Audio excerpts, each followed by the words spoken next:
Hoje contaremos a história das pragas do Egito, que se encontra no livro de Êxodo, capítulos 7 a 9. Que a palavra de Deus chegue aos nossos corações como uma fonte de inspiração para nossas vidas.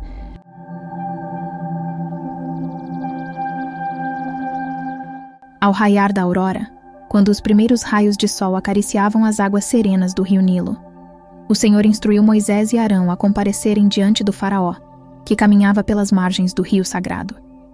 Com determinação, Moisés ergueu-se diante do monarca egípcio, cujo semblante soberano denotava até a autoridade de séculos de domínio. Se persistires em recusar a libertação do nosso povo, proclamou Moisés, com a firmeza de um profeta investido de poder divino, as águas do Egito se converterão em sangue, os peixes perecerão e a água tornar-se-á imprópria para o consumo. Com um gesto solene, Arão, seu irmão e aliado fiel, brandiu seu cajado e, com um golpe cerimonioso, feriu as águas tranquilas do rio. Em um instante, o líquido cristalino transformou-se em uma torrente carmesim, espelhando o esplendor e a ira do Deus Todo-Poderoso. Contudo, os magos da corte, em um desafio audacioso à manifestação divina, também conjuraram suas artes ocultas e transformaram parte das águas em sangue, numa tentativa vã de desacreditar o poder de Deus. Todavia, a despeito de suas artimanhas, Faraó permaneceu impassível, recusando-se a atender às demandas de Moisés e Arão. Assim, a praga do sangue estendeu-se por toda a terra do Egito, transformando riachos em rios de vermelhidão, e privando o povo egípcio de uma das necessidades mais básicas da vida, a água potável. Desesperados, os habitantes tiveram que cavar poços em busca de água fresca, enquanto o coração do faraó permanecia endurecido como rocha. E após 7 longos dias de sofrimento e privação, Moisés dirigiu-se novamente ao palácio real, diante do faraó, e anunciou a próxima praga que assolaria a terra do Egito, uma punição pela obstinação e teimosia do monarca, a praga das rãs. Arão estendeu seu cajado e, como num sussurro de magia, rãs começaram a surgir das águas dos rios e lagos.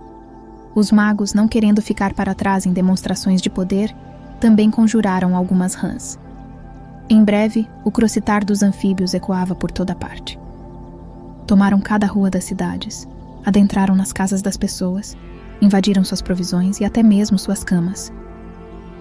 Perante a invasão anfíbia que assolava o Egito, o faraó abordou Moisés com um semblante mudado. "Mudei de ideia", declarou. "O teu povo pode partir rumo ao deserto para adorar o seu Deus. Peça-lhe para livrar-nos destas rãs infernais." Moisés, com a calma dos justos, interpelou o monarca. "Quando queres que as rãs desapareçam?" "Que seja amanhã", respondeu o faraó.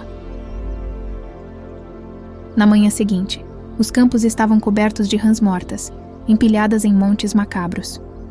O fedor tornou-se insuportável, um testemunho pútrido do flagelo que assolara o Egito. No entanto, Faraó, em sua dureza de coração, mudou novamente de ideia e recusou-se a libertar o povo. Então, Arão golpeou o chão com seu cajado, e o pó se transformou em piolhos. Em pouco tempo, todas as pessoas e animais do Egito estavam infestados de piolhos.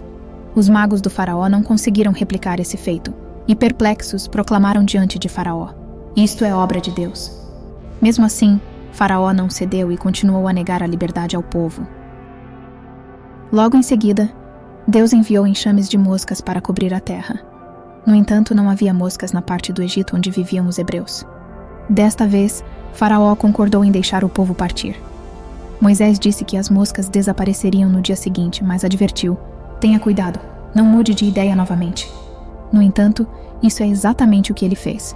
Assim que as moscas sumiram, Faraó teimosamente se recusou a libertar o povo. As pragas continuavam a assolar o Egito, como ondas implacáveis quebrando contra as rochas de sua obstinação. O faraó, apesar de testemunhar o poder divino, mantinha seu coração fechado, como uma fortaleza impenetrável diante das investidas de Moisés e Arão. Após a praga que dizimou o gado egípcio, uma nuvem de desespero pairava sobre a terra, enquanto os rebanhos de Israel permaneciam intocados, protegidos pela mão invisível de Deus. Mas o faraó, cego pela sua própria soberba, endurecia-se ainda mais, recusando-se a libertar o povo hebreu. Moisés, então, ergueu uma mão cheia de cinzas, símbolo da transitoriedade da vida e da destruição que aguardava aqueles que desafiavam a vontade divina.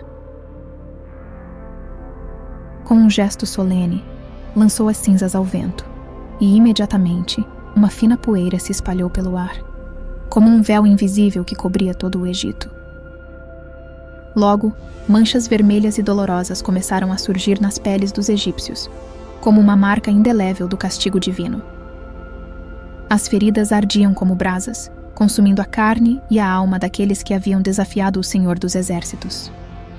Nem mesmo os magos do faraó, habituados a manipular as forças ocultas, puderam suportar o tormento, prostrando-se diante da terrível manifestação do poder divino. Mas o faraó, com olhos inflamados de ira e orgulho ferido, recusou-se a ceder. Sua mente estava enevoada pela sua própria grandiosidade, e ele não ouviria as súplicas de Moisés. No entanto, o mensageiro do Senhor não desistiria facilmente. Com uma determinação inabalável, Moisés enfrentou novamente o faraó, trazendo consigo uma mensagem carregada de advertência e juízo. Ele proclamou com voz firme: "Até agora, a mão de Deus tem sido contida, mas agora os flagelos cairão sobre ti e teu povo. Quando eu tiver terminado, todas as nações da terra saberão que eu sou o Senhor." As palavras de Moisés ecoaram como trovões no ar, anunciando a próxima investida divina contra o faraó e seu povo obstinado. O líder hebreu ergueu os olhos para o céu, onde nuvens escuras se reuniam como exércitos preparando-se para a batalha. Na manhã seguinte, o sol se escondeu por trás de um manto de trevas, como se temesse a fúria iminente que se aproximava. O ar estava carregado de eletricidade, um prenúncio do terror que estava por vir. Então, como uma tempestade irrompendo do coração do céu, o granizo desabou sobre a terra do Egito. Cada pedra era como uma flecha de gelo, cortando o ar com sua ferocidade implacável. Mas não era apenas granizo que caía dos céus, pois chamas dançavam entre as pedras, como se o próprio fogo do céu descesse para se juntar à tormenta. Os campos, que outrora eram verdes e exuberantes, foram transformados em um mar de desolação. As plantações foram devastadas, as árvores despojadas de suas folhas, e o solo ferido sangrava com a destruição infligida pela ira divina. No entanto, apesar da devastação que varria a terra do Egito, um raio de esperança brilhava sobre o acampamento dos israelitas. Ali, sob a proteção do Deus Todo-Poderoso, o granizo não tocava, e as colheitas permaneciam intocadas. Alguns egípcios, impressionados com os sinais do poder divino, obedeceram às palavras de Moisés e buscaram abrigo para seus rebanhos e servos. Mas outros, em sua arrogância e descrença, enfrentaram a fúria da tempestade desprotegidos, e suas perdas foram grandes. Com o gado tombando sob o peso das pedras, e os escravos sucumbindo ao flagelo do granizo e do fogo. O grande salão do palácio do faraó ecoava com a ira da tempestade que rugia lá fora. Os trovões ribombavam como os tambores de uma guerra celestial, e os relâmpagos dançavam nos céus como lanças lançadas por mãos divinas. Diante do poder desencadeado da natureza, o coração do faraó tremeu de temor e arrependimento. Com humildade forçada pela força da tormenta, o faraó chamou Moisés e Arão diante de seu trono de ouro e marfim. Seus olhos, outrora cheios de arrogância, agora mostravam sinais de rendição diante do poder manifestado pelo Deus dos Hebreus. "Eu pequei", confessou o faraó, sua voz perdida na cacofonia da tempestade. "Reconheço que estou errado e que o seu Deus é justo. Por favor, rogai a ele para que esta tempestade cesse. Eu deixarei o vosso povo partir." Moisés, de pé diante do monarca, parecia uma estátua de autoridade e piedade. Seus olhos fixavam-se nos do faraó com uma intensidade que parecia transcender o próprio tempo. Com uma voz firme, ele respondeu: "Esta tempestade cessará assim que eu deixar este lugar." Então, com uma reverência solene, Moisés virou-se para sair. Mas antes de partir, ele lançou uma última advertência ao faraó, cujo coração ainda estava mergulhado na escuridão da obstinação. "Eu sei que não temes a Deus", proclamou Moisés, suas palavras ecoando como o trovão que ecoava além das muralhas do palácio. E assim, como se respondendo ao comando de Moisés, a tempestade começou a perder sua fúria. Os trovões diminuíram gradualmente, até que se tornaram apenas sussurros distantes, e os relâmpagos se extinguiram como estrelas cadentes desaparecendo na noite. No entanto, apesar do milagre testemunhado diante de seus olhos, o coração do faraó endureceu mais uma vez contra o Deus dos hebreus. Como uma rocha inabalável diante das ondas tumultuosas do mar, ele persistiu em sua teimosia, rejeitando a luz da verdade que brilhava diante dele.